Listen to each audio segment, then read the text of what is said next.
So the thing that makes you know this was all a setup, not just that the January 6th commission was lying blatantly about things that they knew were false, but that the cops were left out high and dry.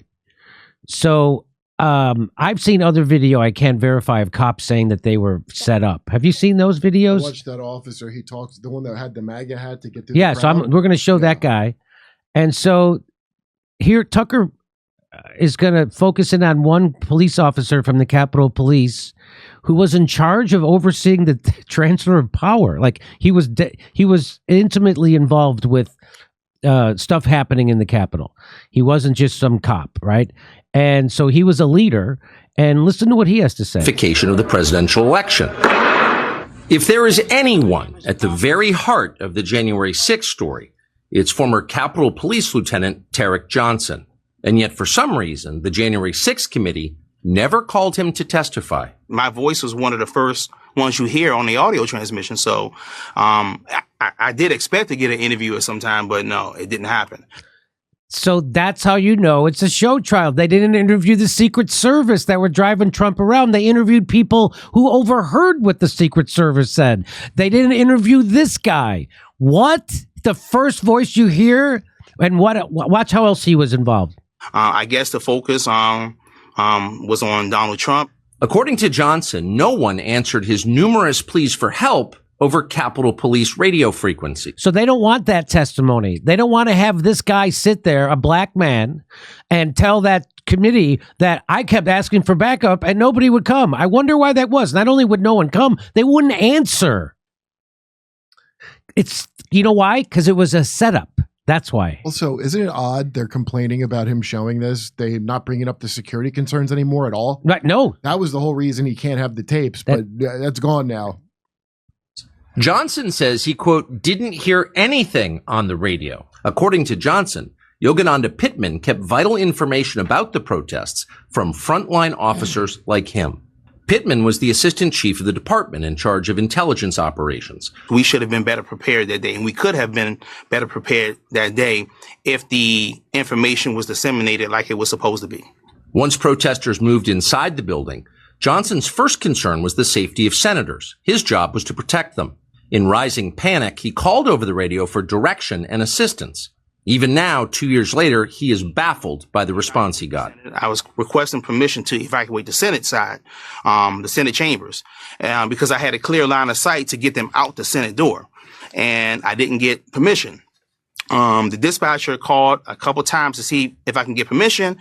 No response. With Yogananda Pittman and his other supervisors unresponsive, Johnson says he decided to begin the evacuation of senators himself. The person that I thought was going to authorize the evacuation didn't do it. I wanted to get those members of Congress out as quickly as I could. That's why I initiated, those evacuations. Me being disciplined, it wasn't as important as not getting the members of Congress and their staff to safety. Footage we reviewed seems to bolster Johnson's account. The video shows Johnson conducting the evacuation of senators from the chamber.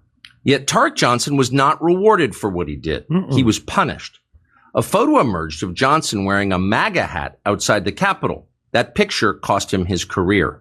Sometimes I look at it and like, thank you, God, for blessing me with this hat.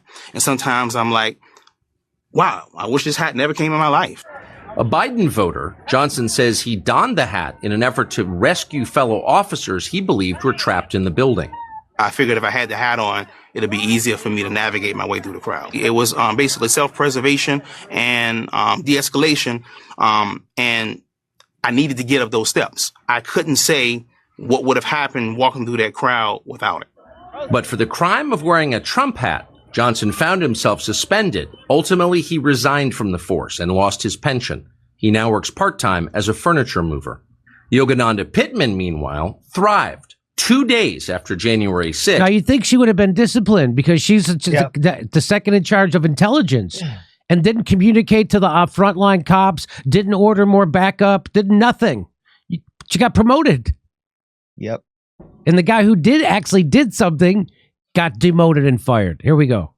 Nancy Pelosi elevated Pittman to acting chief of the Capitol Police. Late last year, Pittman took a high-paying job as the head of security at UC Berkeley, which is right outside Pelosi's congressional district. Berkeley announced Pittman's hiring with unqualified praise for her, quote, steadfast commitment to social justice. Pittman herself boasted about her heroic performance on January 6th. Her department, she said, quote, saved democracy that day. We reached out to Yogananda Pittman for comment, but she didn't get back to us. Tarik Johnson spent 22 years as a So now he's going to interview that guy. I think this is it. I'd like to hear it. police officer on January 6th. So anyway, there's that guy was never interviewed. The January 6th didn't want to hear from that guy. His boss was obviously derelict in the duty. She gets a cush job at UC Berkeley. I'm sure for hundreds of thousands of dollars. It's unbelievable what's going on. Max, let me bring in Max Blumenthal. Yeah, Tarik Johnson has also been interviewed by NPR, and his story's been covered by the BBC about how he was wrongly disciplined for wearing that hat, and leadership completely ignored him. So it's not even that controversial what Tucker's doing there, although now it's presented as some kind of media crime. And, you know, we should look at this all, by the way, in the context of the Dominion Voting Systems lawsuit, in which Tucker is not even named as a defendant. He's not even named, but a judge has, for whatever reason, ordered all of Tucker's text messages to be released, and that's creating a whole news cycle of its own. You know, Tucker says this. Tucker hates Trump. Tucker doesn't want this. And the lawsuit, I think, you know, it could change significantly, loosen libel law, so that it could be directed, I don't know, against anyone who's accused of spreading quote unquote misinformation, which has been defined by the U.S. political establishment as anything that contravenes its own objectives. We at the Grayzone, as we talked about here, Jimmy, faced a phony lawsuit, a slap suit, and one of the things that the plaintiff was trying to do, and they were put up to it, was to try to get text messages between me and my colleagues that would embarrass us all. So we're looking at one piece of a much wider partisan war, but it's not necessarily a war between the Republican Party and the Democratic Party. As we see, all these Republican senators have come out and condemned Tucker. It's a war between the Beltway Uniparty and the part of the Republican Party or the right that Tucker represents. That's 100%. Guess who agrees with this? Elon Musk says this is crazy. The public was misled. This is under Greg Price's tweet, where he says never before seen video of January 6th shows Jacob Chansley, the QAnon shaman, being led through the Capitol by police the entire time that he was in the building. And Elon Musk, world's richest man, owner of Twitter, and a trend maker, says this is crazy. The public was misled. That's a big deal that he weighed in, don't you think, Max? Well, he's weighing in on a lot of things now. I mean, he's firmly aligned himself with one faction, but this is breaking through in a way that I never expected. And as Thomas Massey said, the public should be the ultimate judge. And that means that so far we've only had the January 6th committee and Kevin McCarthy and Tucker's team decide what can be seen. But I'm in favor of transparency. I'm in favor of the WikiLeaks model. Obviously, people's identities, people can't be doxxed. Certain identities need to be covered up, but the public should have access to this footage if this was indeed a new 9/11 in Pearl Harbor.